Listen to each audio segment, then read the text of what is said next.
Չնայած ինտերնետի անջատմանը, իրավապահների ուժ գնացող բռնաճնշումներին, հակակառավարական ցույցերն Իրանում շարունակվում են արդեն 16 օր։ Ըստ իրավապաշտպան կազմակերպությունների, այս օրերին սպանվել է ավելի քան 500 ցուցարար, 48 իրավապահ, ձերբակալվել է 10,600-ից ավելի մարդ։ BBC-ի փոխանցմամբ գիշերը ակցիաները նախորդ օրերի համեմատ ավելի քիչ ծավալով են շարունակվել իրավապահների կոշտացող արձագանքի ֆոնին։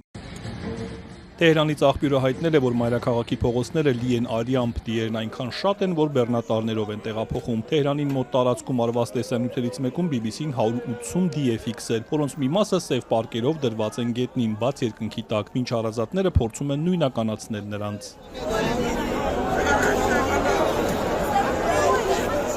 Հիվանդանոցներում եւ դիահերձարաններում մեծ թվով դիեր են կուտակվել։ Գործակալության տեղեկություններով իշխանությունները մարմինների մի մասը լուսաբացից առաջ շտապ թաղել են, ինչը դժվարացնում է նույնականացման հնարավորությունը։ Իրանում շատ աղբյուրներ հայտնել են, որ անօդաչուներն անընդհատ թռչում են բազմության եւ բնակելի թաղամասերի վրայով ցուցարարներին նույնականացնելու եւ հետապնդելու համար։ Ոմանք տեղեկություն ստանալու համար օգտվում են Starlink արբանյակային կապից կամ ալեհավաքներից, բայց վախենում են, որ դրանց միջոցով իշխանությունները կարող են հետևել իրենց։ Մենք նույնիսկ չենք կարող կարճ հաղորդագրություններ ուղարկել, միայն կառավարությունն է սպառնալից հաղորդագրություններ ուղարկում մարդկանց, ասել է BBC-ի իրանցի աղբյուրը։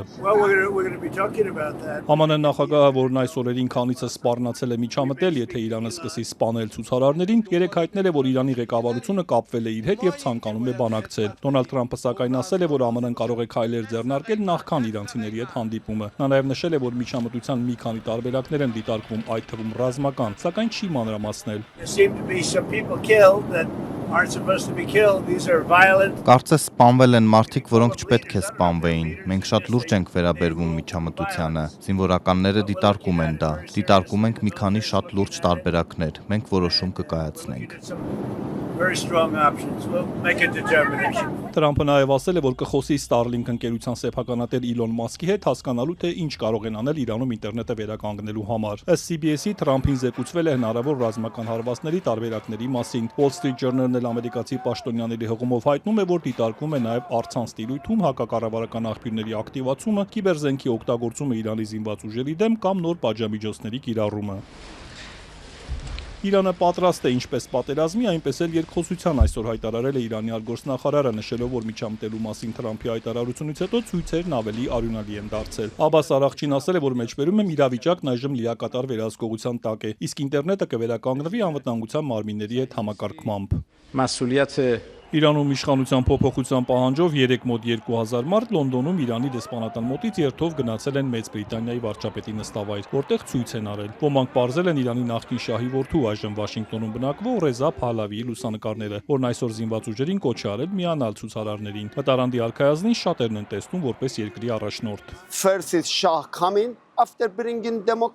Նախ պետք է գա շահը, հետո պետք է ժողովրդավարություն հաստատվի։ Դրանից հետո բոլորը պետք է ընտրեն, թե ով է լավը։